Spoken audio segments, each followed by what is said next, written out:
and you happen to go anytime to New York and go to the Bhakti Center, just if you get a chance, please meet Prabhuji.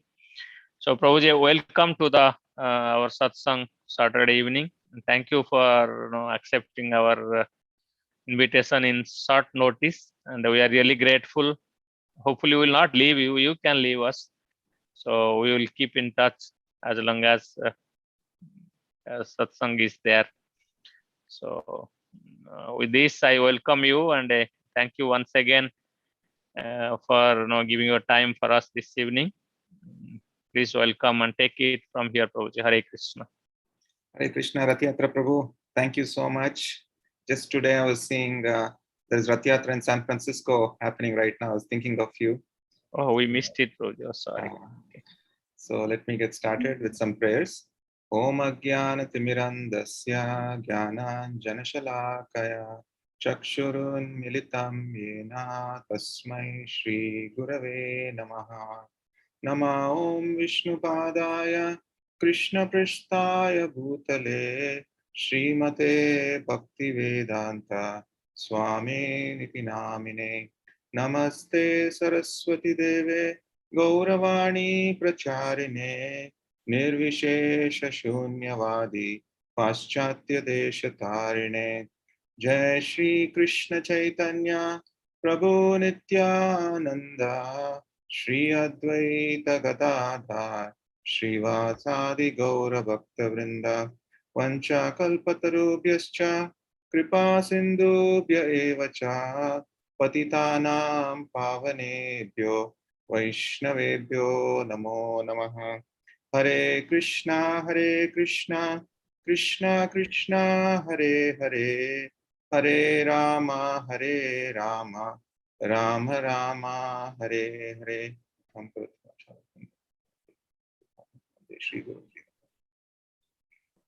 So, Hare Krishna, dear devotees. First of all, thank you so much, Rath Yatra Prabhu, for inviting me to be amongst such amazing devotees. I seek the blessings of all the assembled Vaishnavas so that I can speak something in line with Guru Parampara, something that will help all of us in our journeys towards Krishna. There are several interesting themes that come from these two pastimes of Bharat Maharaj and Indradumna Maharaj. For example, both faced failures. Both did not achieve spiritual success in their immediate lives. Both became animals in their next lives. Both were tested on how absorbed they were in their Krishna consciousness. Both were tested on their sadhanas. These are questions that come up in our lives too. What if I fail in my spiritual path? What if I'm not practicing my sadhana properly? Is compassion good? If yes, if compassion is actually good, then what Bharat Maharaj did towards the deer, he showed compassion towards the deer. Was that bad? The overall themes that we will discuss today are as follows. First thing is that, will the Lord always protect me? Second thing is, what is my dharma? Third theme is, what if I fail in this life? What's going to happen to me? The fourth theme is, how should I be absorbed in my Krishna consciousness? And ultimately, what will that absorption give me? Is there any benefit for me being absorbed in my spiritual practices? So before we discuss the philosophy and pastimes, I would like to share a joke. So there was a patient who was in a surgery room or the operation theater. He was about to get a major surgery done. At that point, just before he was given anesthesia, he jumped out of the bed and ran away from the operation theater. He ran outside the hospital too and ran to his home. His family members asked him, "Hey, you're supposed to be in the hospital room. Why did you run away from there? You were supposed to get your surgery done right now." He said, while I was about to get the surgery done and they were about to give me anesthesia, the nurse said to me, "Don't worry, everything will be okay. Don't worry, everything will be okay." She said it multiple times. The family members asked him, yes, that is the duty of the nurse. Nothing wrong in calming the patient. At that moment, he responded, the nurse was not talking to me. She was talking to the doctor who was going to operate me. So similarly, I also feel like that doctor, totally unqualified to be speaking to all of you today about these wonderful pastimes. But I begin by praying to Srimad Bhagavatam, which provides the best shelter even to unqualified people like me. Now, Srimad Bhagavatam was written by God. It is about God, and the output is also God, in the sense that it was written by Srila Vyasadeva, who was the incarnation of God. The entire book is about God, and the output, which is the book, is also God, because like the book Bhagavata, we call it. We can't say this about anything else. Written by God, it is about God, and it is God. So please bear with me while we share some lessons about handling reversals in life. There are many similarities between these two amazing souls, Bharat Maharaj and Indradumna Maharaj, and there are several differences as well. So before we dive into the pastimes, I want to discuss a little bit philosophy.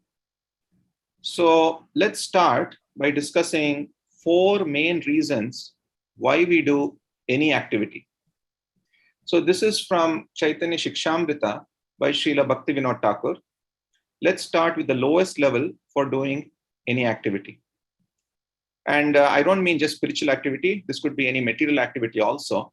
So the lowest level is fear. We can think of many examples. We may work because we are fearful that we might lose our jobs and our paychecks. We may go to school in fear of our parents. We may go to the temple in fear that if we don't go, the Lord will punish us.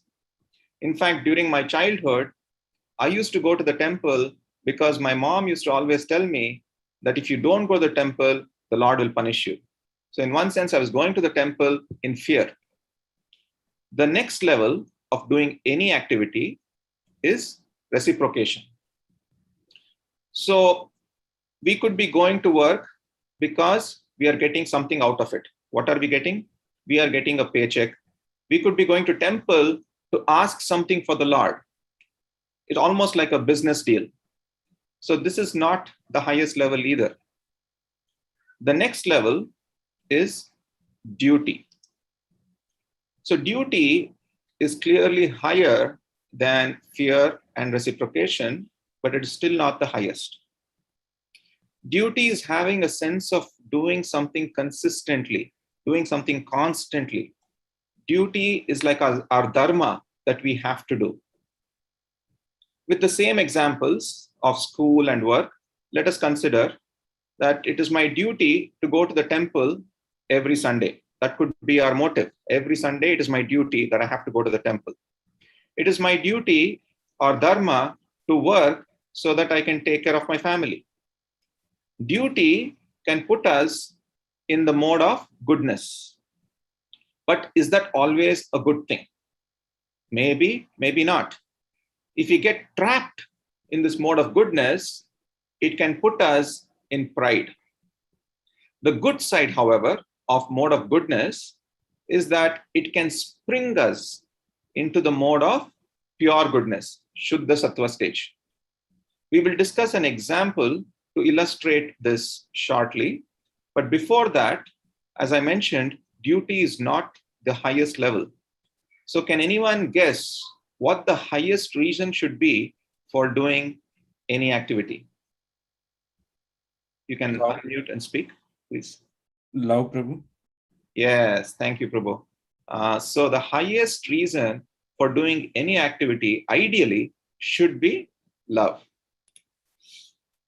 So ideally, we should be going to school for the love of learning something. Ideally, we should be going to work for the love of what we do at work. Ideally, we should be going to the temple purely out of love for Krishna.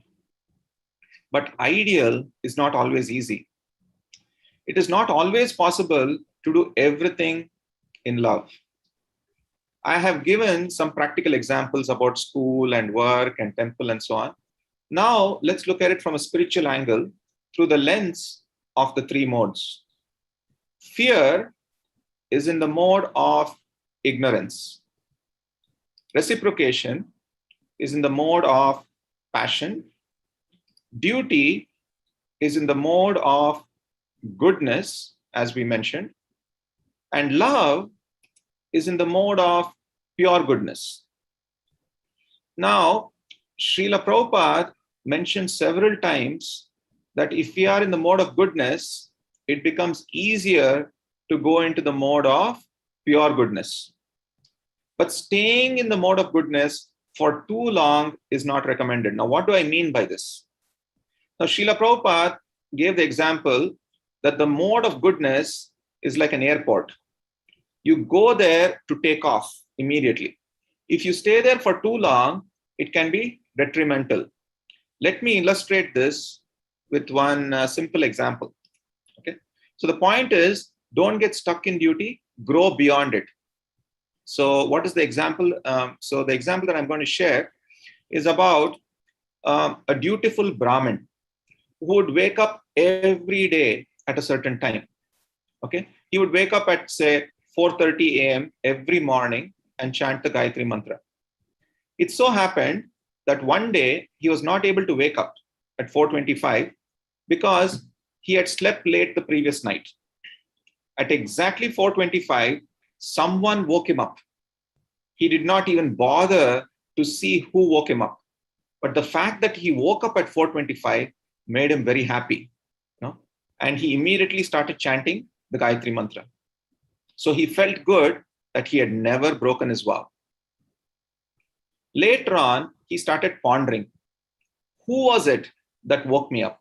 Who was that person who woke me up at 4:25 and let me chant the Gayatri Mantra? It turns out that it was actually Kali. It turns out that it was Kali personified that woke him up at 4:25.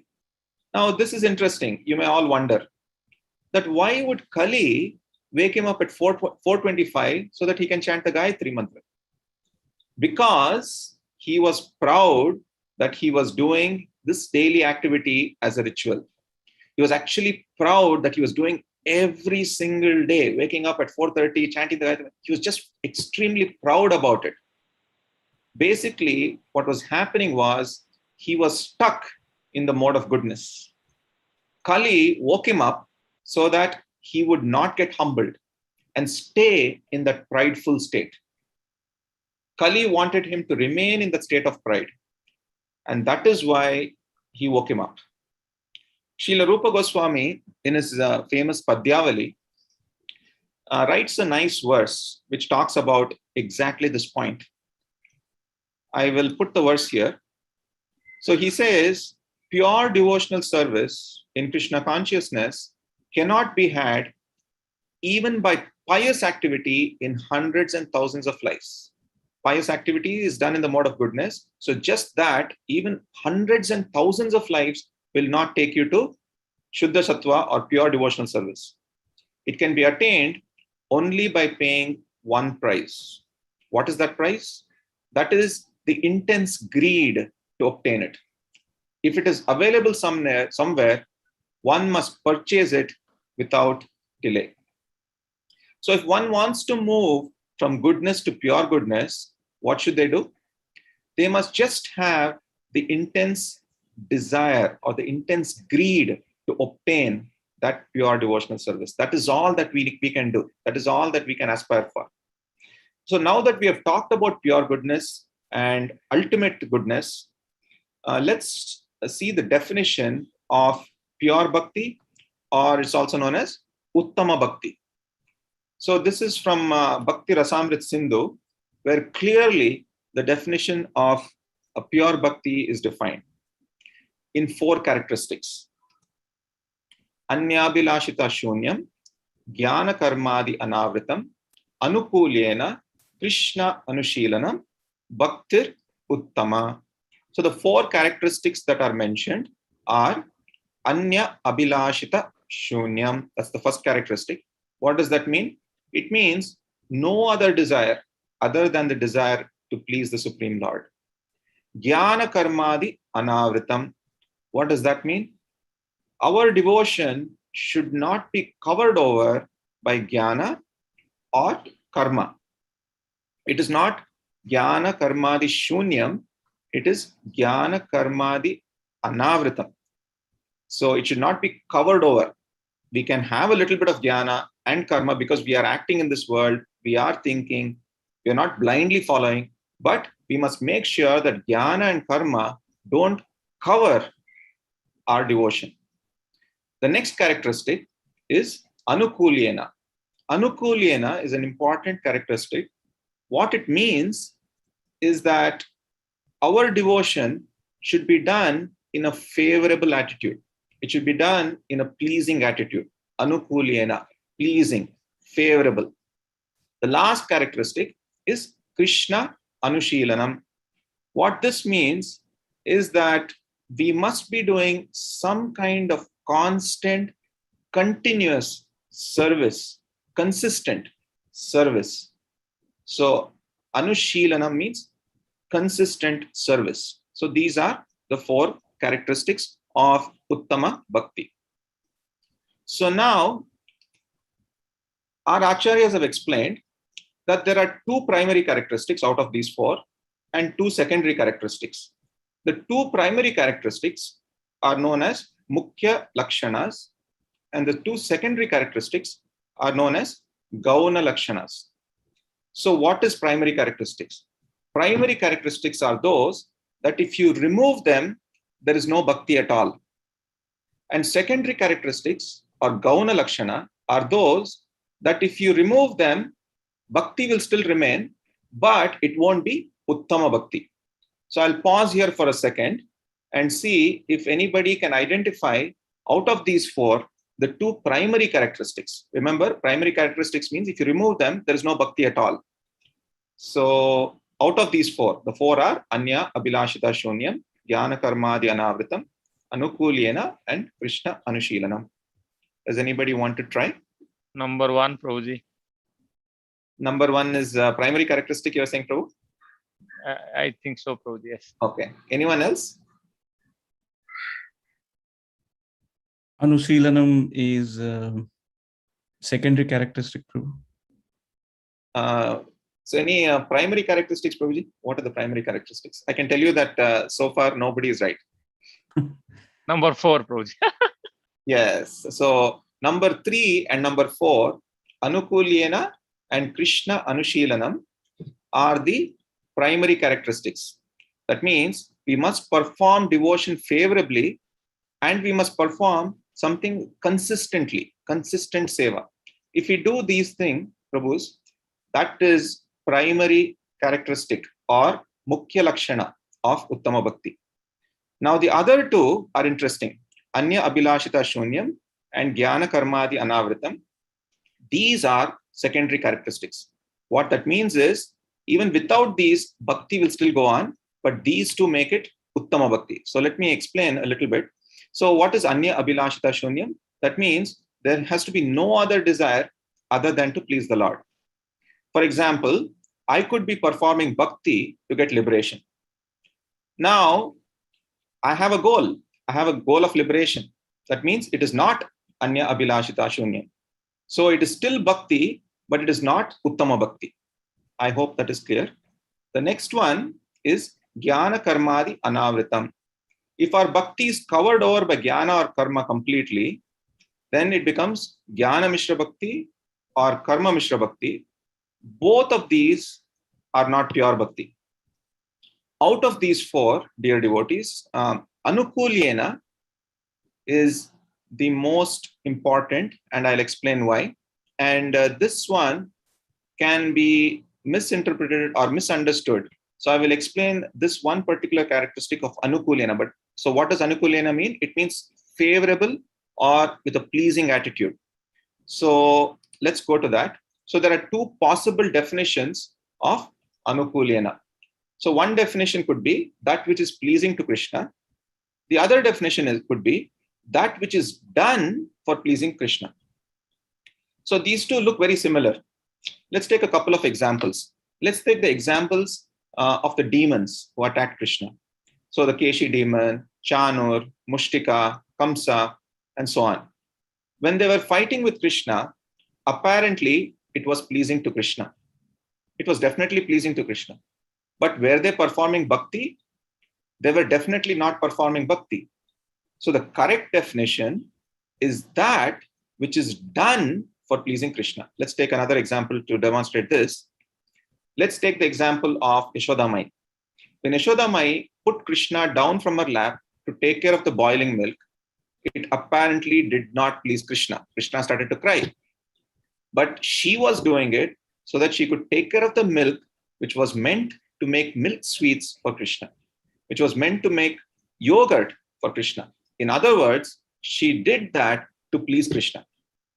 The activity was done for pleasing Krishna, even though apparently it appears that it did not please Krishna.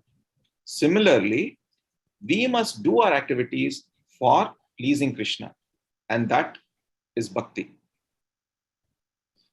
Okay, so let's move on to one last point I want to make about this particular verse. So there are 4 characteristics that we mentioned here. There are several verses in the Srimad Bhagavatam, in Bhagavad Gita. Whenever pure devotional service is mentioned, these 4 characteristics keep appearing in it. For example, Anya Abhilashita Shunyam maps to Sarvopadi Vinirmuktam. So this verse is from the Narada Pancharatra. And then Jnana Karmadi Anavritam maps to Nirmalam. Anukulena maps to Tat Paratvena. Krishna Anushilanam maps to Rishikena Rishikesha Sevanam. And Bhaktir Uttama maps to Bhaktir Uchyate. So this shows one-on-one mapping between what is pure devotional service, and this appears, as I said, several times in Bhagavad Gita and other places. Whenever pure devotional service is defined, you'll find these 4 characteristics. So now that we have discussed some philosophy, let's discuss some pastimes. First and most important is that when we talk about pure devotional service, on this path, on this journey towards Krishna, we always have a choice. Moment by moment, we have a choice. Are we loving Krishna more, or are we loving our false ego more? The example that I would like to share, or the pastime that I would like to share, is between Duryodhan and Arjuna, which all of you are well aware, I'm sure. So this was the time just before the Kurukshetra war, when Arjuna and Duryodhan approached Krishna. Krishna had made it clear that he would not fight in the battle, but he would give his huge Narayani Sena. Arjuna and Duryodhan had the option of choosing one or the other. They could choose Krishna, who was not going to fight, or the Narayani Sena. Even though Duryodhan came early and Arjuna came late, when Krishna opened his eyes, he first saw Arjuna, because Arjuna was at Krishna's lotus feet. Krishna told Arjuna that he can go first. He can ask first. He can ask his request first. Because of 2 reasons. First is because Krishna saw Arjuna first, and also because Arjuna was the younger of the 2 cousins. So what did Arjuna choose? What did Duryodhan choose? It's a very important lesson for us. So Duryodhan had more faith in Krishna's energies than in Krishna. What did Arjuna choose? Arjuna said, Krishna, I just want you and you alone. This is the important point for us. This characteristic of choosing Krishna exclusively is called ananyata, or exclusive devotion. Duryodhan, on the other hand, had more faith, as I mentioned, in Krishna's energies than in Krishna. He was eagerly looking forward to getting that huge, vast army. So Duryodhan was very happy, actually, when Arjuna chose Krishna. So Duryodhan was actually fighting for the wrong cause. He was actually fighting for his own ego. Similarly, we also have these material desires that can actually conquer us, cheat us, and trap us. So the senses look outward towards sense objects. The sense objects that are captured, that we capture, actually start programming our mind. The output of the mind is more and more desires for more sense objects.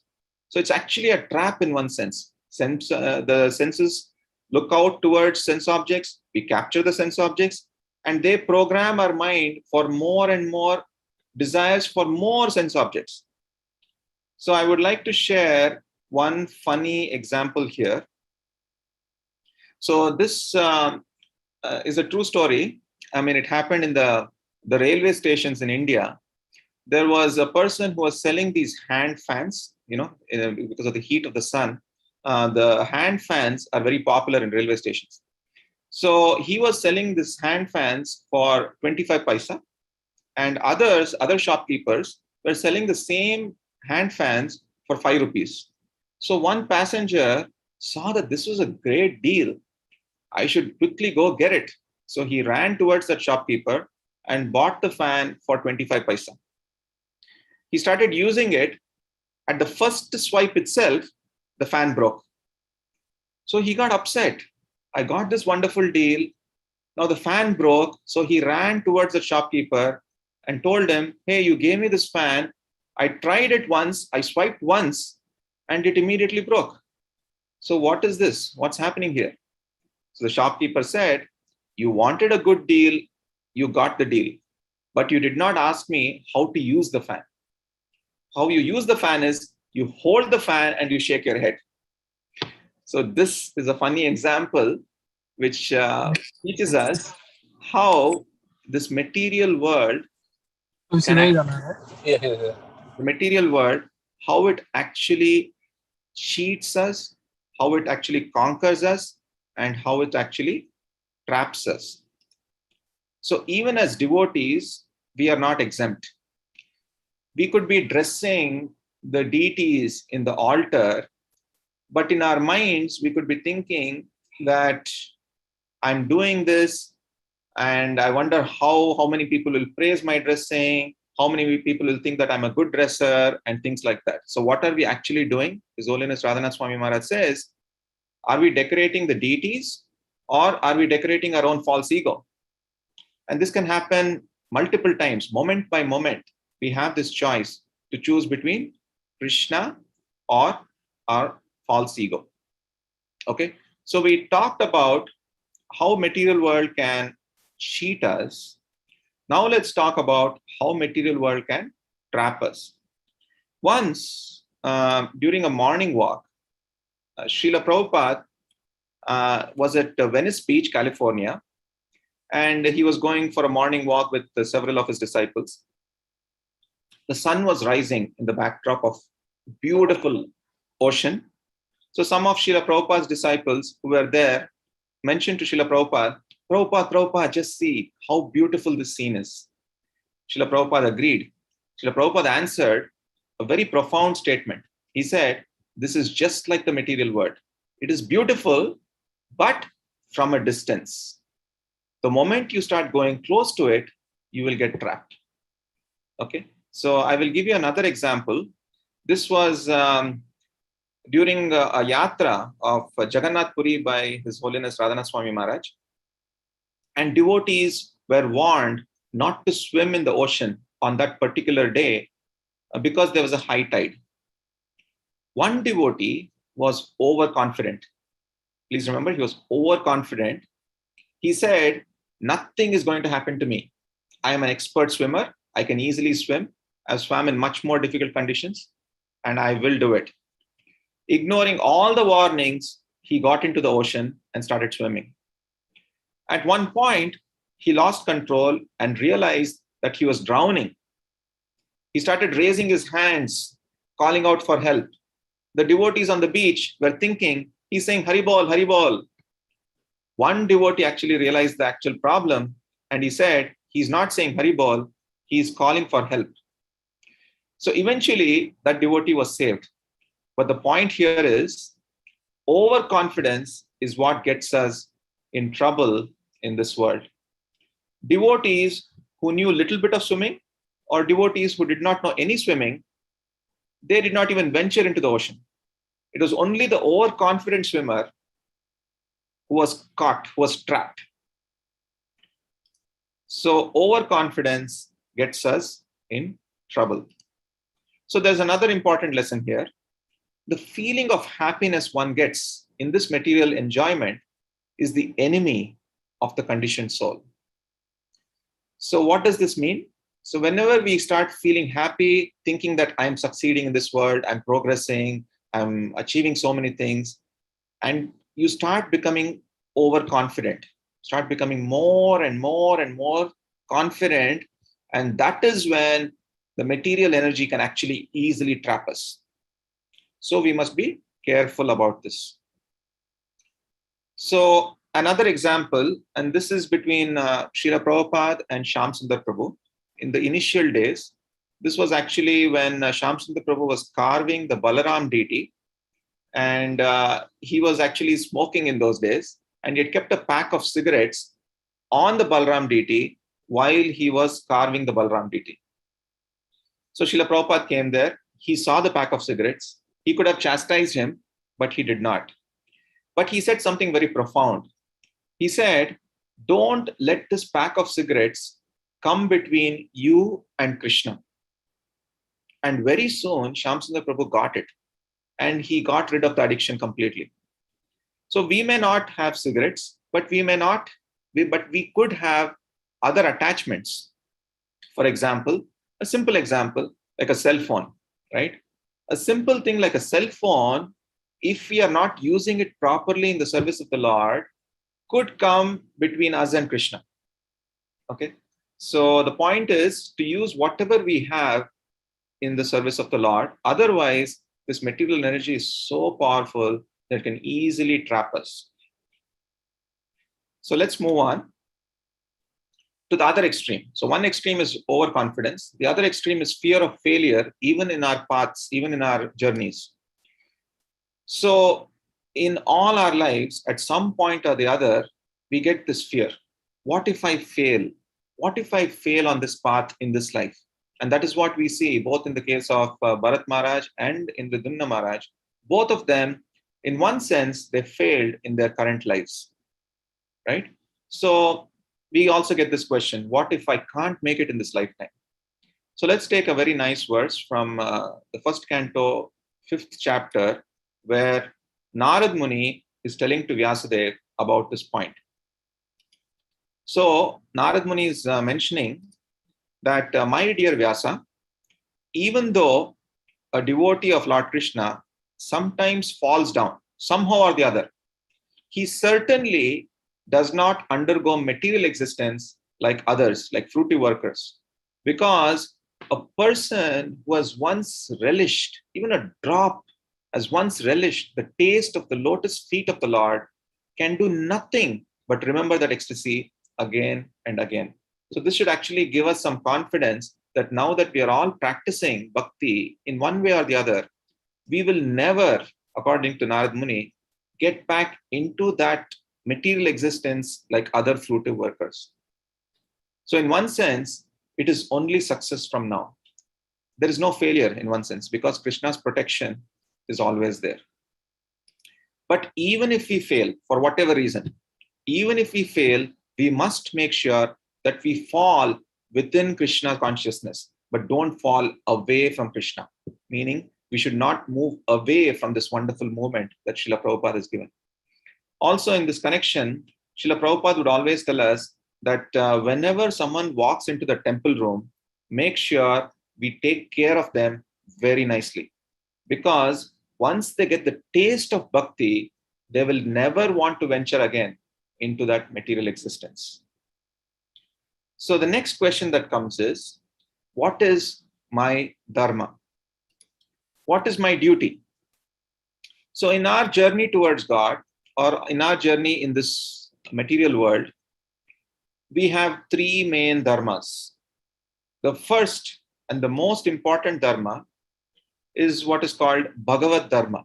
This is our constitutional dharma to serve our Lord, right? The second dharma is called Conditional Dharma or Varnasrama Dharma. Even though we understand constitutionally that we are not the body, we are conditionally still in this body. We must practice our Varnasrama Dharma properly, in the immediate sense. In the ultimate sense, yes, Bhagavad Dharma is the highest. But in the immediate sense, we must practice Varnashram Dharma. The next and the third Dharma is called Apad Dharma, or it's also known as Emergency Dharma or Circumstantial Dharma, where we step down from Varnashram Dharma and do something that's against our nature. And this we will elaborate more in the pastime of Bharat Maharaj. And when that happens, we must make sure not to get stuck in Apad Dharma. We must always focus back on Bhagavad Dharma. I will elaborate this later. But before we move ahead, the question that comes is, who determines my Varnashram Dharma? What determines my Varnashram Dharma? The answer is given in Bhagavad Gita, chapter 3, verse 5. So the translation is, everyone is forced to act helplessly according to the qualities he has acquired from the modes of material nature. Therefore, no one can refrain from doing something, not even for a moment. We are all doing some activity or the other all the time because we are bound by these modes of material nature in this world. So now, how do we slowly but surely move from Varnashram Dharma to Bhagavad Dharma? There is an important characteristic or an important quality that we should aspire for.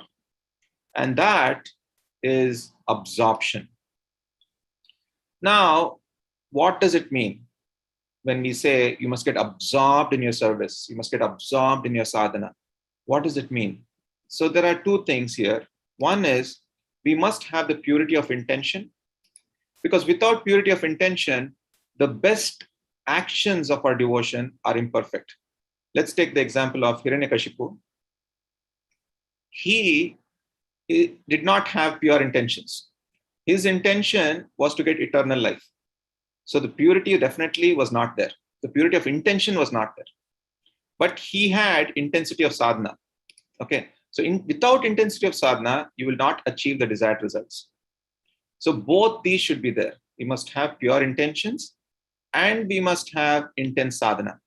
That is absorption. Okay. So even for a moment in a day, if we can cultivate this, getting really absorbed while taking darshan or chanting or doing any of our services, if you get really absorbed with the right intention, with the right intensity of sadhana, then we will start experiencing something wonderful. What is that thing? We will start experiencing God's protection, as we see in the case of Prahlad Maharaj. So the greatest miracle, so usually when we were told initially about the pastime of Prahlad Maharaj, I used to always wonder that the greatest miracle is the protection from death that Prahlad Maharaj received. But an even greater miracle is his absorption remained uninterrupted. The absorption that we talked about, it remained uninterrupted in the case, whether he was thrown into a pit of snakes, whether he was trying to be trampled by an elephant, or any other tortures that he went through. If you look at in all these pictures, his absorption towards the Lord remained uninterrupted, even amidst death threats. So how do we understand further? Okay, so that was Prahlad Maharaj. How do we understand God's protection? So Krishna promises in the Bhagavad Gita, Kaunteya pratijanehi name bhakta pranashyati, in chapter 9, verse 31. So the translation is, O son of Kunti, declare it boldly. Krishna wants Arjuna to declare it boldly that my devotee never perishes. So let's take the example of Parikshit Maharaj for a second to understand this a little bit more deeply. So Parikshit Maharaj in the womb, as we know, was protected by Krishna. But the same Parikshit Maharaj, on the last day of the Bhagavatam recitation, when the Takshak Takshak snake came, he was not protected. So you can question, so why did Krishna protect Parikshit when he was in the womb? And why did Krishna apparently not protect Parikshit when he was about to get bitten by the snake? This is an interesting thing because Krishna protected in both of these cases actually. In the first case, Krishna protected Parikshit Maharaj materially. But in the second case, Parikshit Maharaj had transcended so much that he did not need any protection in this material world. He had transcended this whole material plane.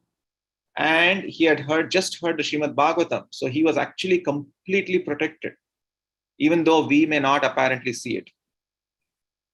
So in our cases also, our absorption in Krishna is what will be tested.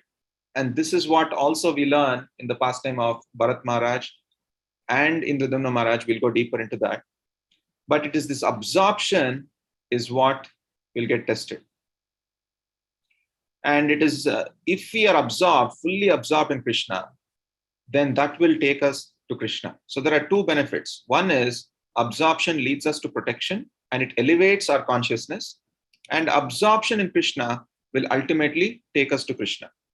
So now let's look at the similarities between these two great souls, Indradumna Maharaj and Bharat Maharaj. The first similarity is that both were Rajarishis. The word Rajarishi comes from two words, Raja and Rishi. Raja comes from the word like mode of passion, Rajogun, right? So externally, they were performing prescribed duties nicely in the mode of passion. But internally, they were Rishis. They were saints. So internally, they always aspired for something higher. They always aspired for Bhagavad Dharma. Even though externally they were performing Varnashram Dharma, internally they were aspiring for Bhagavad Dharma. That is one similarity between both Bharat Maharaj and Indradumna Maharaj. The second thing is, after they successfully performed Varnashram Dharma, they both left to the forest to completely and exclusively practice Bhagavad Dharma. That is another similarity. The third similarity is that both of them were tested by Krishna directly or indirectly in the forest. And the last similarity is that both of them took animal bodies in their next life. But interestingly, Krishna's protection was there because they didn't lose their spiritual attractions that they had cultivated in their previous lives. So these are four similarities. Now let's look at the Bharat Maharaj pastime first, and then we look at Indradumna Maharaj pastime. So an important lesson that we can learn from Bharat Maharaj is this concept of when to show compassion, how much compassion, should we compromise on our sadhana, should we not compromise on our sadhana, and so on. So first let's look at Bharat Maharaj. So Bharat Maharaj's story teaches us the lesson of compassion. How much compassion should we have? So let us elaborate this a little bit. So first of all, a devotee's compassion is born out of his practice of bhakti. The more bhakti you practice, the more compassion develops in your heart. So Bharat Maharaj had mastered the practice of bhakti actually. In fact, he was at the Bhava platform, just one below Prema. He was at the Bhava platform. He had mastered the practice of bhakti. So of course, he had a lot of compassion in his heart. So what is wrong when Bharat Maharaj tried to save and care for the baby deer? A quick background of the pastime. So Bharat Maharaj, while he was meditating, he saw a pregnant doe. A doe is a female deer jumping across the river to escape from a chasing tiger. And while the pregnant deer was jumping across the river, she gave birth to a baby deer, which fell into the river. The mother on the other side passed away immediately after she jumped. Now there was no one to save the baby deer, first of all, and secondly, to take care of the baby deer. So since the mother had passed away, Bharat Maharaj was seeing the whole thing, decided to save the baby deer. and started caring for the deer. So was it wrong? Was it wrong for Bharat Maharaj to be the caretaker of the baby deer? Was it wrong for Bharat Maharaj to protect the baby deer? Now, to understand this, let us read a verse from the Padma Puran on this topic. So this verse from the Padma Puran says, he who worships the Lord, Yena Hari Archita, is pleasing to all living entities, and all the inhabitants of the world, both moving and non-moving, are pleasing to him. So in one sense, the compassion that Bharat Maharaj showed towards the deer was not at all wrong. It was not wrong at all. It was necessary. But it was part of his Apad Dharma. As we discussed previously, Apad Dharma is the emergency Dharma. It is that Dharma which you can practice for some time, but you must quickly go back into Bhagavad Dharma. Now, let's look at Bharat Maharaj's situation at that point. He was in Bhagavad Dharma. He had given up everything at that point. And he had actually, he had left his country, he had left his kingdom, he had left his family, he had left his relatives to practice Bhagavad Dharma. And that is why he went to the forest. So he had given up his duty of being the caretaker of family, caretaker of kingdom, and so on. So he had renounced his Varnashram responsibilities. He had given up the duty of taking care of anyone, okay, which he had done so well for several years as a Rajarishi. Now, to take the role of a full-fledged caretaker of a deer was not warranted. It's okay to do it for some time as an Apad Dharma, but what happened in his case was that he got so attached to the deer that he got so caught up that thinking that he was the maintainer, he was the protector of the deer, that he started compromising on his sadhana. Now, this is where we have to balance between compassion and compromise. But in the case of Bharat Maharaj, he started compromising on his sadhana. Started compromising so much that he started ignoring and neglecting his spiritual practices completely. As you see in the picture here, he started neglecting whatever he was doing. And it went to such an extent that he started completely stopping his whole practice, his whole spiritual practice. It so happened that even at the time of death, when the deer had gone away somewhere, he was running, looking for the deer. He fell into a well. And while he was dying, he could think only of the deer. He could not think of anything else. He could not think of the Lord at all. Now, even at this time, we can say the Lord's protection was there. Now, how is it that the Lord's protection was there? Because he didn't lose his spiritual attraction towards the Lord, even though he got the body of a deer in his next life. That is how the Lord protects.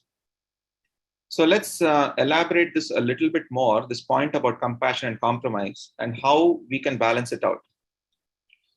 So the first thing is, there are many examples in our scriptures which talk about this balance between compassion and compromise. So the first thing we can look at is the entire reason why the Bhagavad Gita was spoken to Arjuna was because Arjuna became extremely compassionate towards relatives on his side of the army and also towards relatives on the other side of the army. It was because of his over-compassion that he started compromising on his dharma, and his Gandiva bow slipped from his hand. And Krishna had to reveal the Gita wisdom to Arjuna and make him understand that you cannot compromise on your dharma. And that finally, after the entire Gita wisdom was given, Arjuna was able to take the Gandiva bow again. Another example is Ajamil. Ajamil was actually bewildered by lust when he saw a prostitute embracing another person. In this bewilderment, he lost all compassion. He lost all compassion towards his family members. He lost all sense of duty towards his family members. And he also compromised completely on his sadhana and his spiritual practices. But even in his case, we see that the Lord protected him towards the end of his life because of all the spiritual practices that he had performed earlier in his life. So what is an ideal example? The ideal example of balance between compassion and not compromising on one sadhana is the example of Srila Haridas Thakur. This is a perfect balance of showing compassion and still not compromising on one sadhana. So in this pastime, as all of you know, Ramchandra Khan sent this prostitute to seduce Haridas Thakur. Haridas Thakur could have done two things. Haridas Thakur, of course, knew that this king, Ramchandra Khan, had actually sent this prostitute. He could have rejected her immediately. He could have kicked her out. That was one thing he could have done. He could have immediately left the village and gone to another village. But he chose not to do either one of them. Why? Because he showed compassion on that prostitute. He showed compassion on her. And not only did he show compassion on her, he wanted to save her, but also he never compromised on his sadhana. So this is the important point where we talked about balance between compassion and compromise. He never compromised on his sadhana. So now let's look at 3 lessons that we get from Bharat Maharaj. The first lesson is that the initial compassion towards the baby deer that Bharat Maharaj showed was not wrong, as we read in the Padma Puran verse. The second lesson is that he did it in the case of Apad Dharma. So what does that mean? So he had already renounced his family members, kingdom, everything. As we discussed, he was in Bhagavad Dharma. And the mistake that he did was he did not go back. He did not focus back on Bhagavad Dharma. Another simple material example that you can think of is, let's say someone gets into Harvard school. They put in all the effort. They study a lot. They finally get into Harvard school.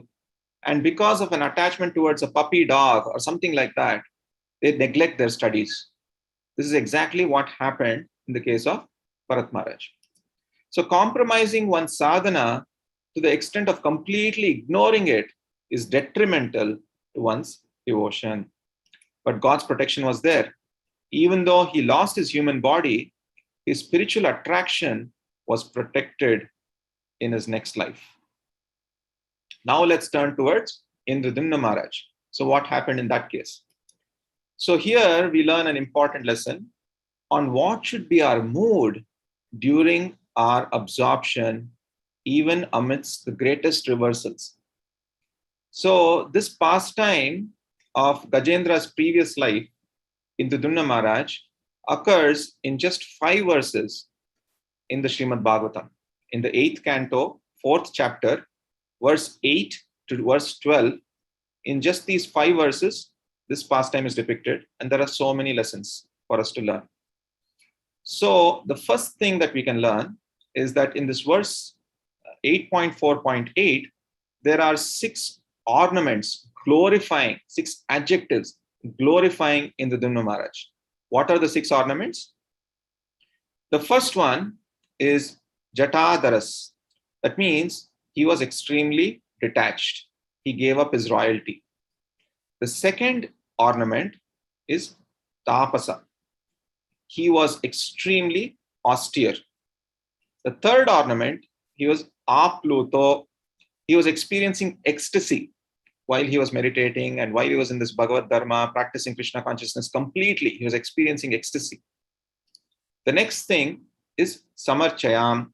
So he was worshipping perfectly. There was nothing wrong in his worship, in his daily worship. The next ornament is that his object of worship was also perfect. He was worshipping Achyuta. He was worshipping Krishna himself. So everything was going perfectly for him. And the last ornament is that he was even practicing Maunavrata. He was completely sense-controlled. He was able to maintain silence. And he had these wonderful ornaments. Everything was going well. he was spiritually fully accomplished. You might think that that's it, right? He's completely on the path and he's just going back home, back to Godhead. But something interesting happened at that point. So similarly, we must also expect the unexpected at any moment. At any moment in our lives, we can expect something totally unexpected.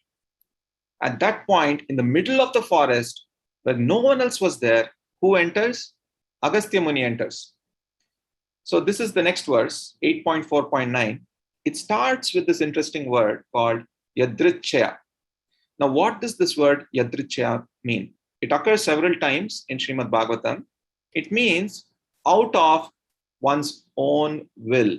So out of his own will, Agastya Muni enters there. The translation of this verse is Indradumna Maharaj was engaged in ecstatic meditation, worshipping the Supreme Personality of Godhead. The great sage Agastya Muni arrived there, surrounded by his disciples. When the Muni saw that Maharaj Indradumna was sitting silent in the secluded place, he became extremely angry. Now, this is very interesting because typically when an advanced soul comes to a particular place and sees his disciple or somebody performing something so nicely, engaged completely in a deep devotion, you would not expect that advanced soul to get angry, right? So Krishna's will is inconceivable. We cannot understand Krishna's will. We cannot understand why this happened. But the problem was that Agastya Muni started expecting. He started expecting respect from Indradumna Maharaj. So Agastya Muni expects. Agastya Muni expected respect, which he did not get. So at the least expected moment in this world, there could be a reason for a conflict. Now, we have limited control over our circumstances, but we have unlimited control over how we respond. We have unlimited control over our own consciousness. And this, dear devotees, is what makes devotees different in the way they respond to reversals. So Indradumna Maharaj had no control on Agastya Muni's arrival. He had even lesser control over Agastya Muni's expectations and his emotions. So what could he do? The only thing that he could do is to respond in a nice way. So how anyone responds, even if highly elevated, how anyone reacts, how anyone responds, even if highly elevated, is not in our control. That brings us to the next verse, 8.4.10. So here, there are 4 adjectives. Remember, a couple of verses ago, we discussed 6 ornaments. Now, Agastya Muni starts cursing Indradumna Maharaj with 4 very strong negative adjectives. He says he's asadur, he's not gentle, he's duratma, he's degraded, he's akruta, he's uneducated, and he's vipravamanta, he's offensive. So he's giving like 4 very strong adjectives condemning Indradumna Maharaj, who was just glorified 2 verses ago with 6 wonderful ornaments. Not only did he chastise him, he also cursed him to become an elephant in his next life, and immediately Agastya Muni and his disciples left the scene. So what should Indradumna Maharaj do? What would we do in that situation? Now, when something like this happens, or anything happens to us in general, we respond to situations based on how we analyze them. For example, Shringi analyzed the situation and gave Parikshit Maharaj a curse. He analyzed it according to his perspective and immediately cursed Parikshit Maharaj. So when difficult situations arise in our lives, how should we analyze them? So we should see these incidents as the prasad or the mercy of the Lord manifesting for our own purification, for our own transformation, and for our own growth. If we don't see it as the mercy of the Lord, we will start reacting in bad ways. So what does prasad mean? So satsang helps us understand events in our life as prasad. Satsang is the association of devotees. So if we don't have the association of devotees, then it can be very dangerous. So as soon as we leave the association, our ability to interpret reality in terms of how it is connected to Krishna's will disappears completely from our vision. That is why Srila Prabhupada said the three most important things that we need in Krishna consciousness. He said association, association, and association. Because it is the satsang, the association, that informs us that whenever difficulties come in our lives, it is actually Krishna's will, and we should accept it as the mercy of the Lord. Now, let's see what happened further in this pastime. Now, Srila Prabhupada's purport in that verse that we just read is extremely profound. Srila Prabhupada gives 10 reasons here. He gives how Indradumna Maharaj analyzed this pastime. So he gives 5 points of analysis. First thing, Indradumna Maharaj thought, this is the Lord's desire that I should be cursed to become an elephant. It is the Lord's blessing on me. It could be because of my past misdeeds. It is a small token reaction for what I should have received, much worse that I should have received. And the fifth point of analysis is that it could be a purification of past contaminations. This is how he analyzed it. Very deep, very deep. If you can just think about it for a second, if we were in that situation, at least I can speak for myself, I would have probably left everything, right? Left all my spiritual practices. So how does Indradumna Maharaj respond? He decided that he will continue following his spiritual practices. I will continue serving Krishna. I will remain undisturbed. Whatever happens, I will remain undisturbed. I will continue doing whatever I'm doing. And I will depend on Krishna for everything. This is how he chooses to respond. And finally, he still has two expectations from God. He still has two expectations from Krishna. What are they? The first thing is that he is confident that Krishna will protect me. He's expecting Krishna's protection. And the second expectation is that Krishna will shelter me ultimately. And it did happen in the next life when he was Gajendra. Krishna protected him and ultimately sheltered him. So the last verse in this pastime is 8.4.12, which concludes this pastime of Indradumna Maharaj. It says, therefore, although in his next life he got the body of an elephant, because of devotional service, he remembered how to worship and offer prayers to the Lord. So this is all I wanted to say. But before I end, I just wanted to talk about one quick pastime. We have talked about Krishna's compassion, Krishna's protection. This year is very auspicious because this is the 125th birth anniversary of Srila Prabhupada. Srila Prabhupada was born in 1896. So this is a very special year for all of us. So I just wanted to share one example of Srila Prabhupada's compassion and his disciples' attachment. Is it okay, Ratyatra Prabhu, if I take a few more minutes, maybe like 10 minutes? Yes, Prabhuji. I was thinking in the beginning, you can continue. Yeah, go ahead, Prabhuji. Yeah, thank you. Yeah, we don't want to leave you, Prabhuji. That's good. Thank you, Prabhuji. Just one quick pastime. So this is in relation between Srila Prabhupada and Hayagriva Prabhu.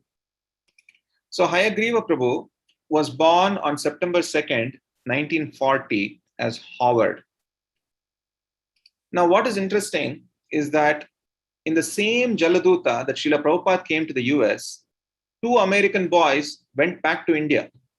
Their names were Keith and Howard. So they went to India while Prabhupada came to US at the same time. And they went to India in search of a guru. So they spent 6 to 8 months in India.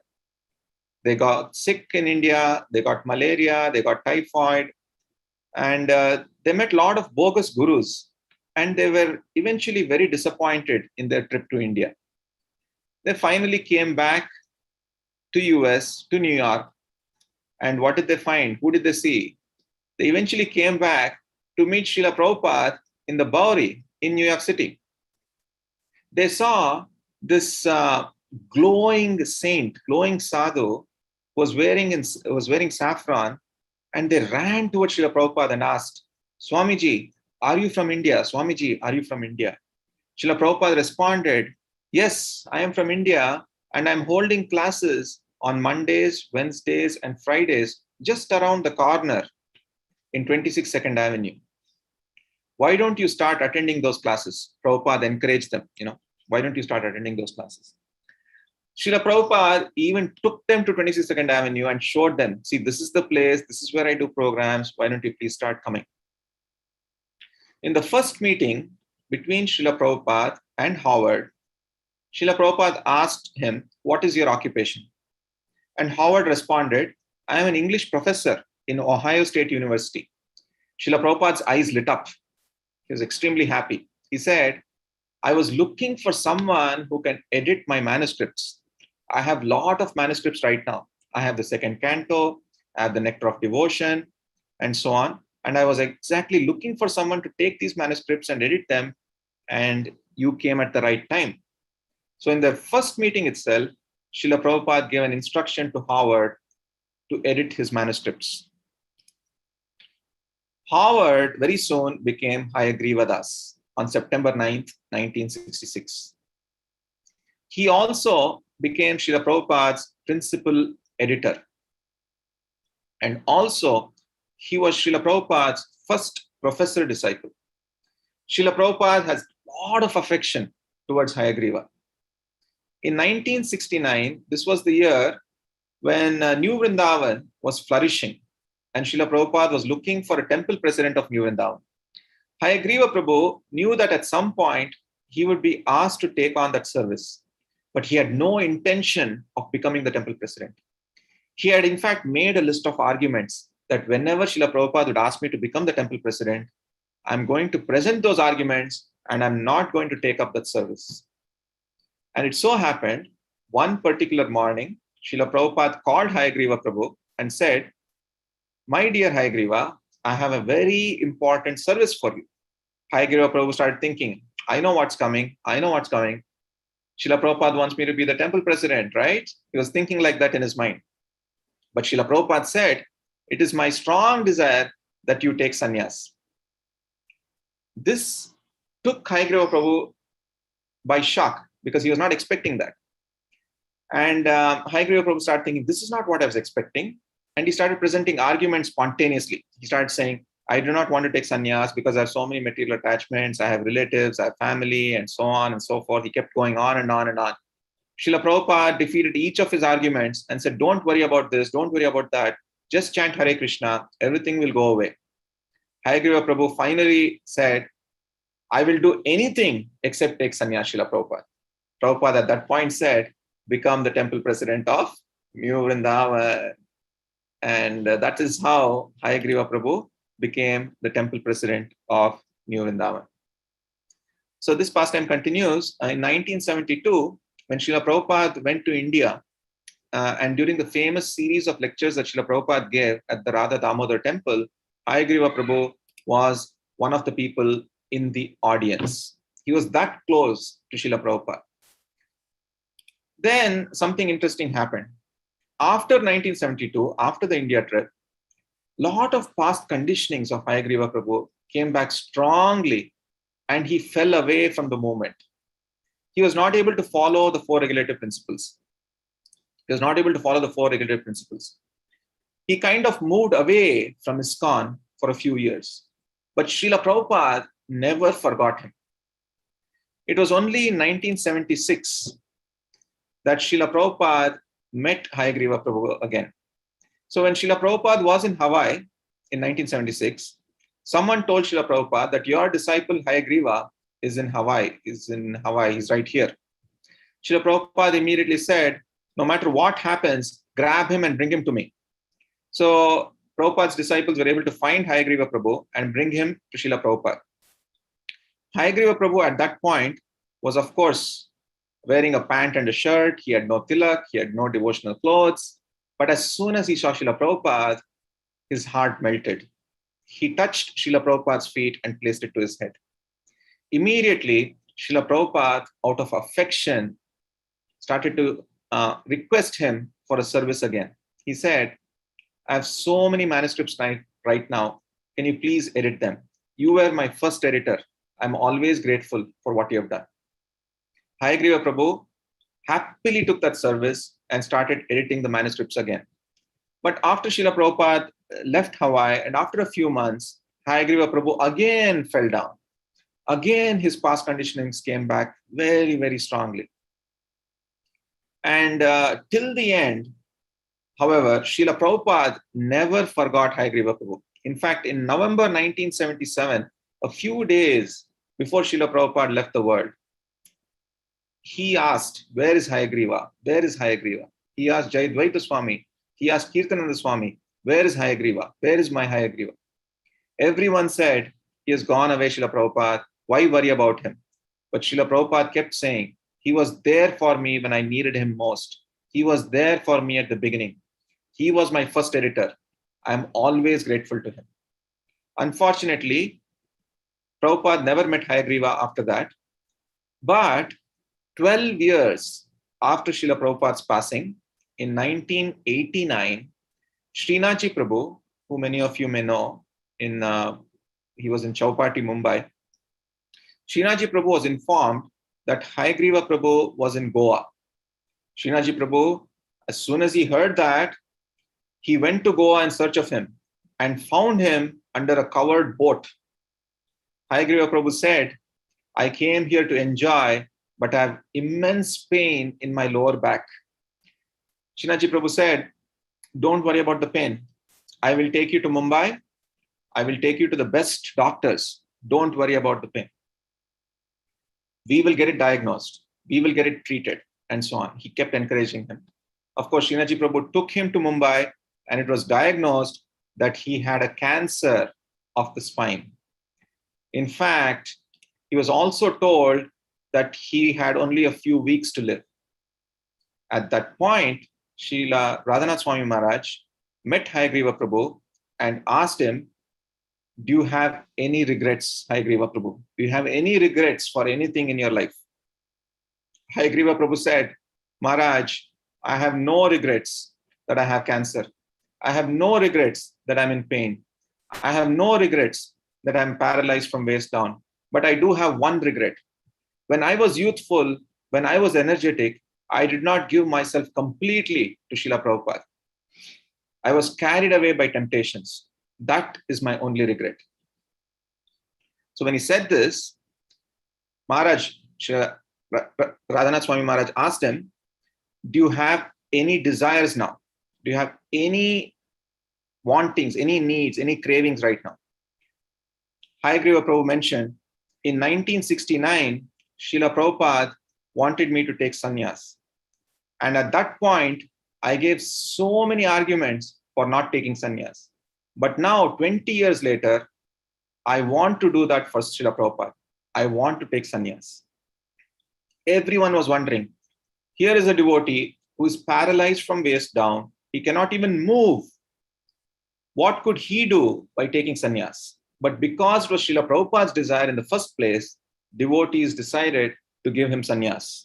So Hayagriva Prabhu became Hayagriva Swami in 1989. After the fire yajna, Radhanath Swami Maharaj recollects that he bought the sannyas danda and gave it to Hayagriva Swami.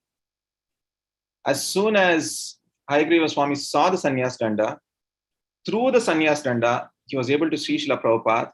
He hugged the sannyas danda and started crying bitterly. I'm sorry, Srila Prabhupada. I'm sorry. I got carried away by so many temptations. But Srila Prabhupada, this is one thing I'm doing for you. This is one thing I wanted to do for you. And I've taken sannyas for you, Srila Prabhupada. I've taken sannyas for you. And in the next few weeks, he was completely Krishna conscious. Whatever he was doing, he wanted to hear Srila Prabhupada. Whomever he met, he told them about Srila Prabhupada.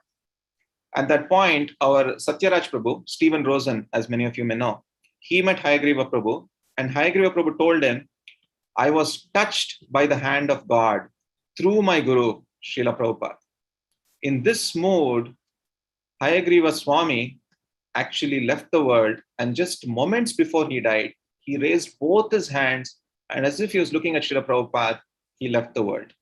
So what is the lesson for us in this pastime is that Krishna and Guru's protection is always there.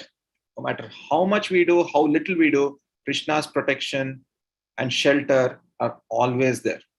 And this gives us hope in our Krishna consciousness. Lastly, I want to conclude with a summary. So compassion versus compromise is what we discussed.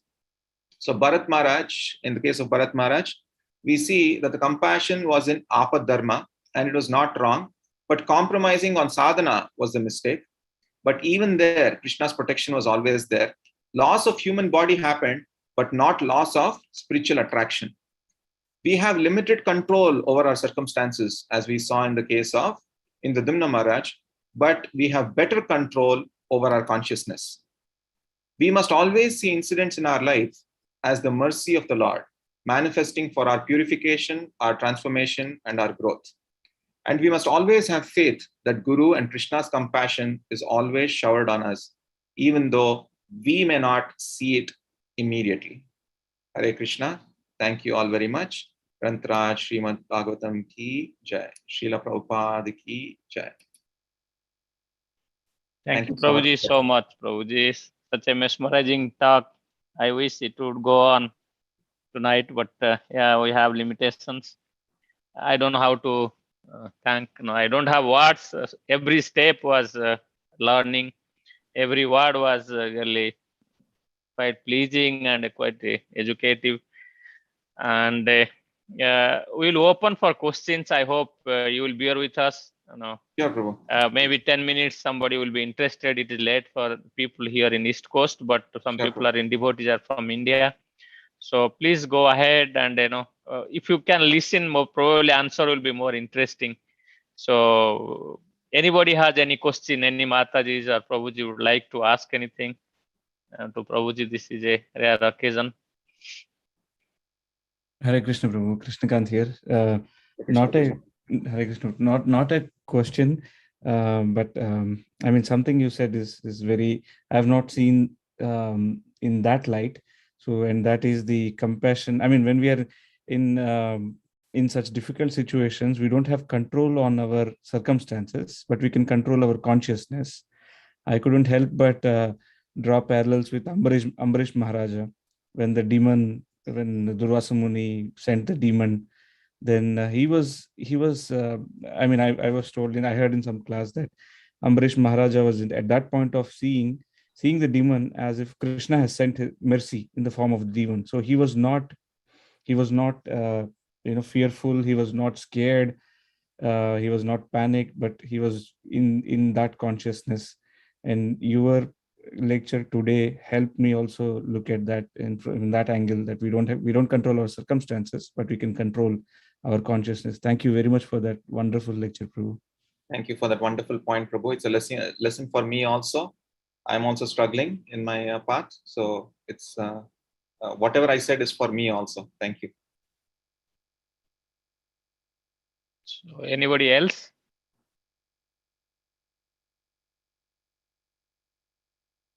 A lot to digest, Prabhuji. So hopefully people will understand. But in the meantime, if nobody has questions, I will ask something I am also struggling with. And I see devotees are also struggling. I don't know how long it will take. So Prabhuji, I will ask something before I ask my question. You may or may not like, but we need it. So you know probably what I am going to ask. So the question is, we will make one request. It is open-ended. When you can speak to us next, please let us know when you are comfortable. So that's a request. I don't know whether you like it or not, but you have to help us. So that's one. Second thing is the problem is fear. As you said, Arjun had also fear, because fear is related to ignorance. I am seeing sometimes myself, and most often in the surrounding, basically we are neophyte devotees. We are just struck by external fears, not fear for Krishna. Externally, what will happen, what my family will tell, what people will think, I will miss something. Internally, we have that self-gratification type of thing, what Arjuna had, that my relatives are there, whom I will rule over, where I will live, what is the use of the kingdom. So how long it will take that type of fear to go? Obviously, if you are honest, as you said, if we are really Krishna conscious, absolutely that it will make you fearless. But we have that sense mood of sense gratification somewhere hiding within us. So that's why we have external fear to external surroundings, situation, people whom we are known. So how long it will take, or what is that ideal way to get rid of this? Of course, Krishna is not there to speak, but we have to take ourselves with along with the sadhu shastra and guru. Obviously it will come, but most often I am seeing people are guided by external fears. So that's what is little bit surprising, even if after years of uh, learning, hearing, and other things, but we sometimes don't get rid of this, or it stays with us. We are so much conditioned that. So maybe it's a little longer question. If you can give us a short answer. Sure, Prabhu. I'll try my best. First of all, fear can come in multiple ways. First of all, fear towards Maya is actually a healthy sign, actually. If you are fearful of how Maya can actually trap us, cheat us, then that is a healthy sign. As far as taking care of our immediate needs, that is actually a very good point, because immediately after the verse, Dehi nosmin yata dehe, where Krishna says that you're not the body, the next verse itself, 2.14, he says, Matras Pashastu Kaunteya Shitosna Sukadakada Agama Paino Nityas Tam Stitikshasva Bharata. He uses the word Kaunteya and Bharata, reminding Arjuna that you are in this body. You have to take care of your needs. So immediately, Krishna is making this point straight that, of course, you're not the body. You have to be on that platform in the ultimate sense. But right now, it is okay to take care of your immediate needs. It's okay to take care of your family, your responsibilities, everything. That is very, very important. So while doing that, we could be any of these four things. We could be in fear, we could be in the mood of reciprocation, we could be in duty, or we could be in love. So we should handle it in such a way that ultimately we progress out of this Varnashram Dharma and go to the Bhagavad Dharma. But that takes time, and we have to understand that that is our goal, but we can't neglect our immediate responsibilities, our immediate fears. We have to address them. We have to handle them. I hope that helps, Prabhuji. Yes, Prabhuji. Yes, hopefully. Yeah, that would help. Definitely. And one more thing, as you also mentioned, there is a fine distinction between sense gratification and serving to Krishna. Very rarely, unless you really contemplate, it's very, very difficult to know whether I'm doing myself or for Krishna. Anything we do, we rarely analyze. So, and I have seen in my case or any other person's case, it tends to be self sense gratification than serving Krishna. So this is it's difficult. We are all human, and this is how it starts. So how it will go means faster it will go. Like Maharaj says, when your garland, you should not think that people should look at who has made this garland instead of how it will look nice to Lord, who is cooking in the kitchen. Maharaj's class to his disciples in the early days of 90s and all. So if you are doing kirtan, people should think it is your job to please Krishna, not that how nicely you are singing or dancing and all this. Should not have that, but still that remains. How do we quickly get rid of that type of thing? Wonderful question, Prabhu. So this is where we must really get into this mood of introspection. We must take some time just to be with ourselves and just really question our motives before we do any activity, whether it's dressing the deities, whether it's serving, whether it's cooking, whether we're making garlands, anything. Just take a moment, pray to Srimati Radharani that this is I really want to do it for you, Krishna. I really want to do it for you, Krishna. I don't want to do it for my own ego. And that is how we cultivate the sense of humility. Otherwise, if we don't do that, we could be thinking externally that I'm doing all this, then I'm an advanced devotee. And that pride can easily set in, actually. That's why we have to always put this garland of Trinada Pisunichena Tarore Vasaishvana Amanena Manadena Kirtaniya Sadahari. Always put that garland around our neck and always be in that humble state of mind. Otherwise, this pride can set in very quickly, even though externally, apparently, we may be doing services, but internally we are feeling happy that we are advancing or something like that. Because we are all actually very, very tiny in one sense. There's only limited things that we can do. There's only limited number of verses we can memorize, only limited amount of seva that we can do. But one thing that we can always do is that we can keep trying to know Krishna. We can keep trying to think of Krishna. We can keep trying to go closer to Krishna in a humble state of mind. And once we start doing that, we have to keep introspecting. Are we doing that? Is my motive correct? Is my motive correct?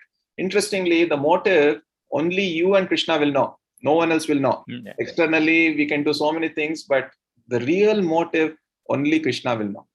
So it is actually a very personal thing between you and Krishna, actually, between us and Krishna. So that's my answer. Thank you, Prabhuji. And yeah, one more, if you told very good point, is absorption. We have seen Radhanath Swami Maharaj speaking. He will be so absorbed, even dancing, chanting, or kirtan. In 6 hours, 7 hours, he can talk. Even if you can't see more than sit 2 hours or 1 hour, you will be just having problem with your leg or whatever concentration. But as you said, but recently something was published, probably you might have seen that 60-70% of people, they are not in present. So they will be either in future or past, or our mind will be wandering and all this. I have seen, compared to my wife, what she does very sincerely certain things, totally absorbed. But I try to do so many things at the same time. But that is, if I do something absorbed, I get some satisfaction. But because of this extraneous thing, so many things I have involved, I don't do justice to anything. I feel guilty about that. So how do we get absorbed in what we are doing, which is very essential? Because you know what I'm talking about. It is very difficult with, if we are with devotees association, that is one thing, but with so many things happening at a time, work, office, home, cell phone, TV, of course we don't watch, but yeah, so lot of distraction, getting absorbed, whatever you do, even a small thing. If I mow the garden, yard and other things, we do something sincerely for Krishna, that matters most than I am doing something haphazard here and there. That absorption, something, it comes rarely and gives a lot of joy, but it's most of the time, at least I have seen, and around the world also, absorption is very much missing. So how do we concentrate on what we are doing, so that becomes a difficult part. Yeah, wonderful question again, Prabhu. I'm sure you know the answer better than me,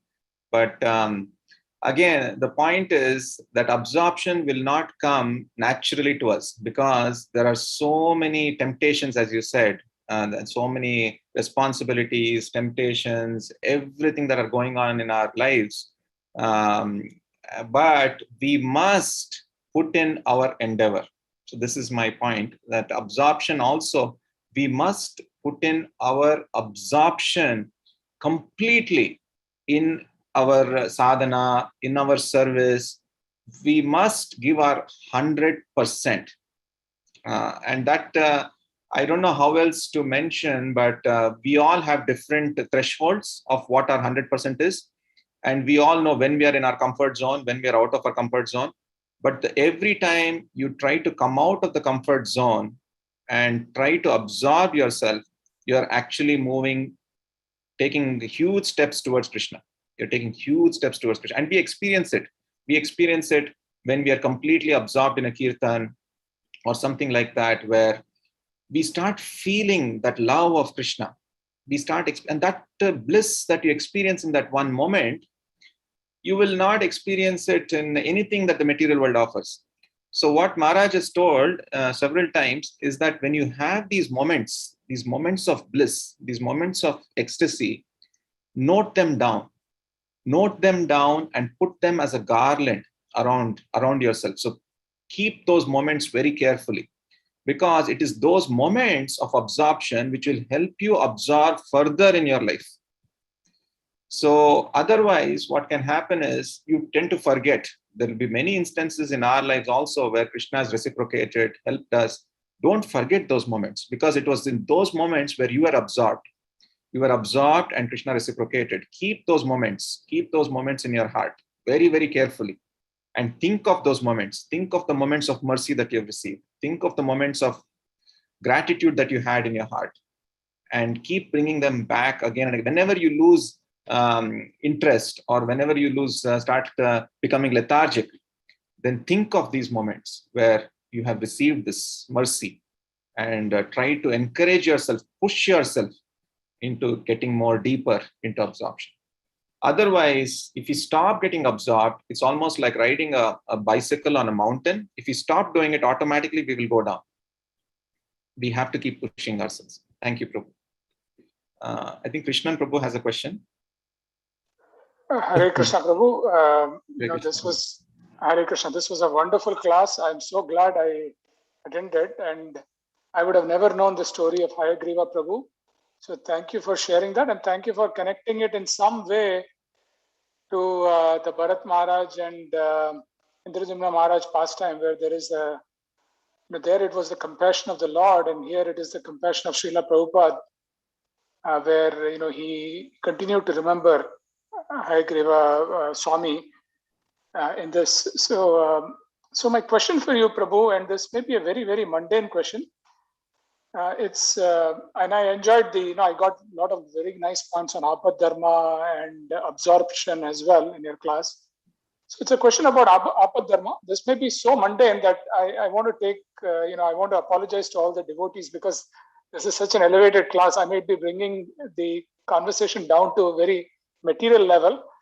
But, so I'm following, so I'm fairly new to Krishna consciousness, and I'm following, all regulative principles, and I'm also following not eating onion and garlic as well. But once in a while, what happens, Prabhu, is there is kind of no choice. There is no food at home, maybe we have come back from outside and everybody's hungry, and you just have to eat, maybe get a pizza or something, and you're not sure whether they put garlic in the tomato sauce.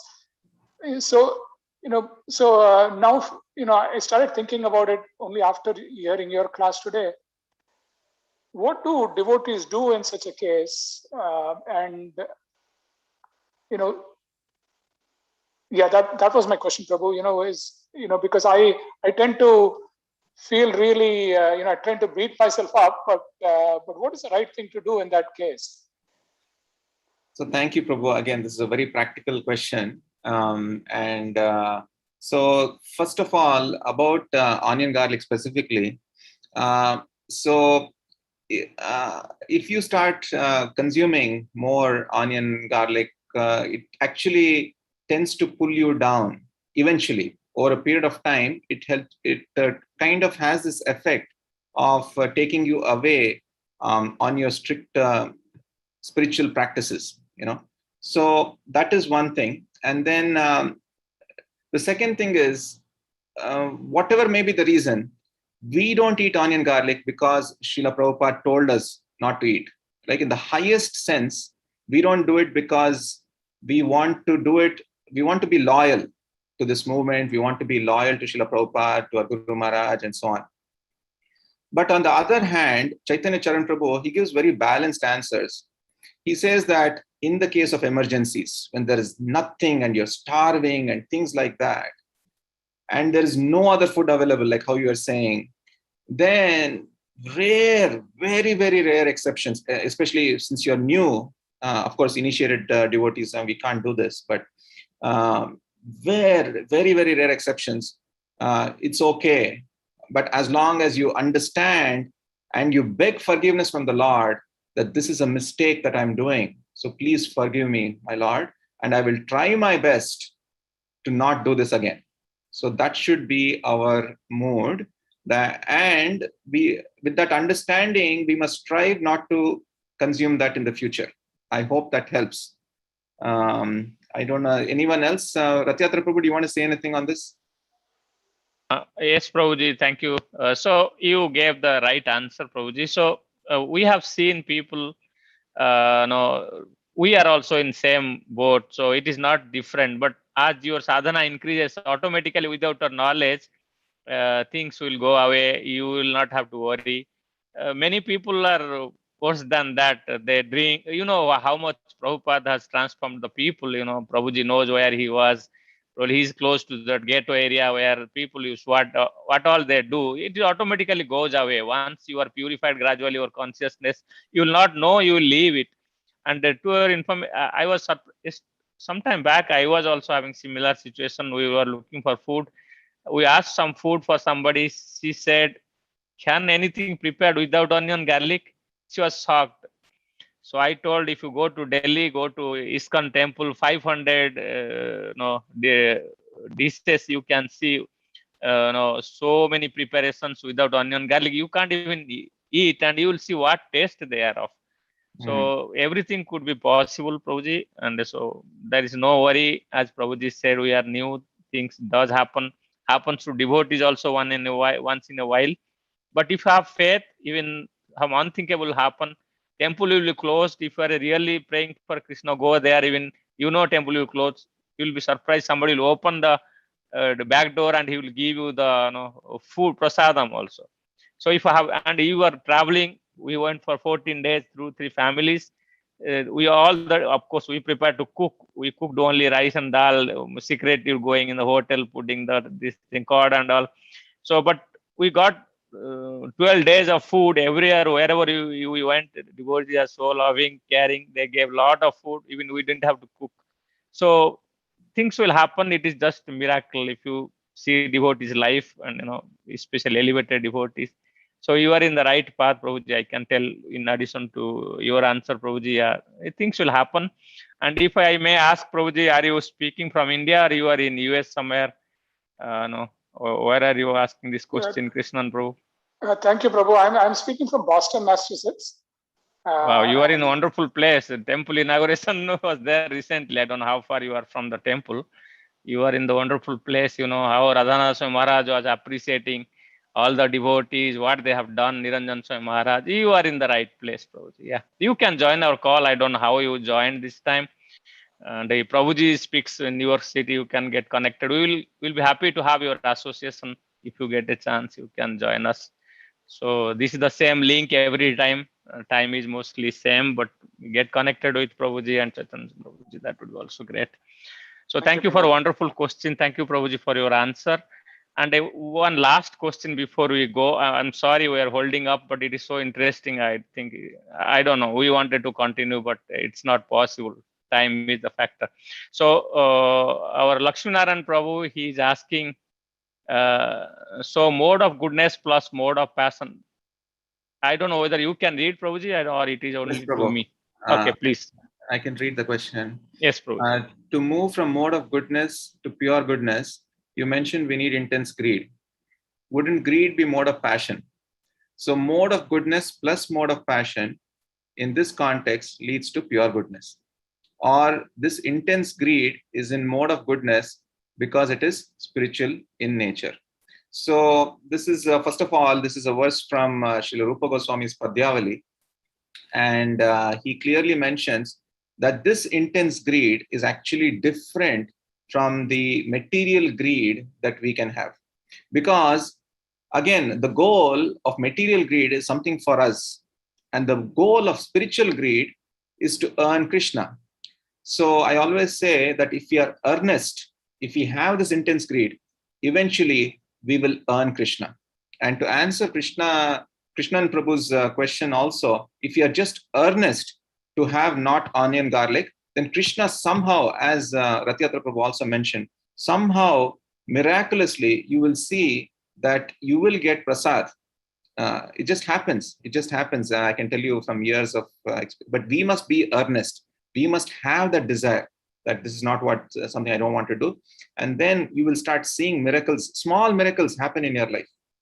So this intense greed, Prabhuji, is different from a material greed. So it is not in the mode of passion at all. In fact, this comes completely in the mode of pure goodness.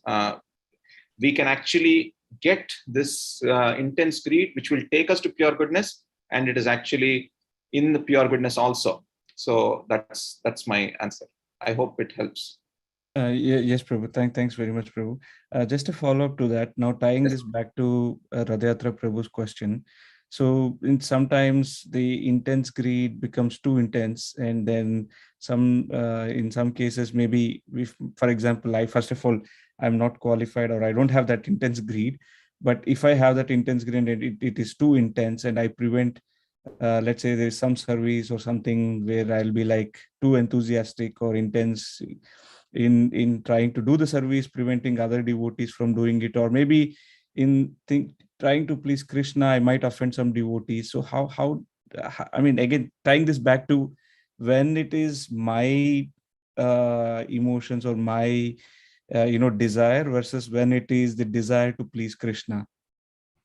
Yes, Prabhu. So usually when we are in the role of a manager or in some leadership capacity in ISKCON or in any organization for that matter, there will be moments where sometimes we have to chastise or sometimes we have to be strong. And this happens to all of us.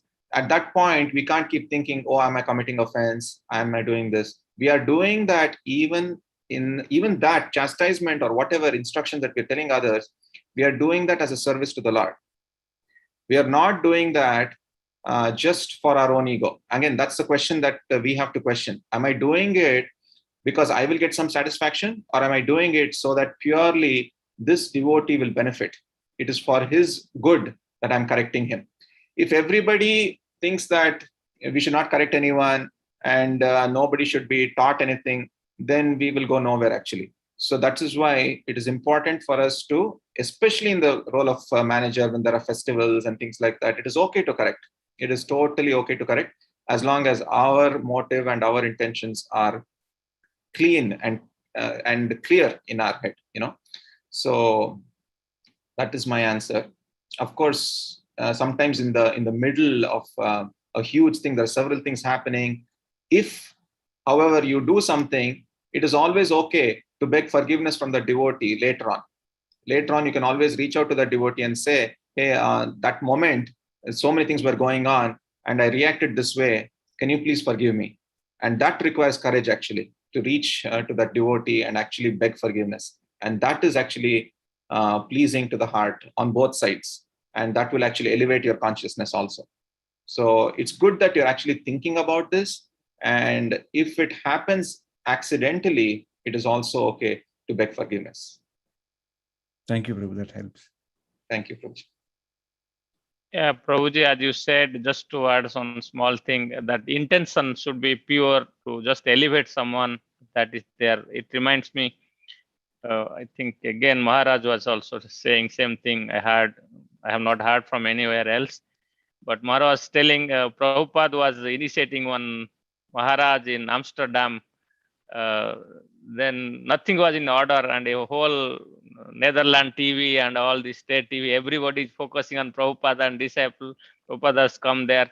So he was, Prabhupada was so absorbed in Krishna and the upliftment of devotee. Instead of bothering who is there, what is going on, he started chastising that Maharaj left and right. So, and that Maharaj was almost, he was about to take sannyas and he was speechless. Then, finally Prabhupada done with that, then told, okay, now it is time, let us start yoga and other stuff. So let us continue. Then afterwards, devotees asked Prabhupada, whole national television was focusing on you, you are chastising him left and right.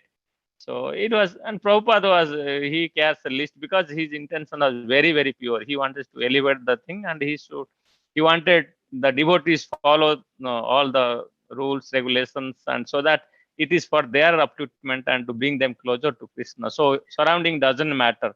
If my consciousness is pure, I want to do right thing, I'm doing for Krishna, not my sense gratification. It hardly matters. So that's a nice, you brought out. I thought I'll just add. Thank you, Prabhuji. Thank you, Prabhuji.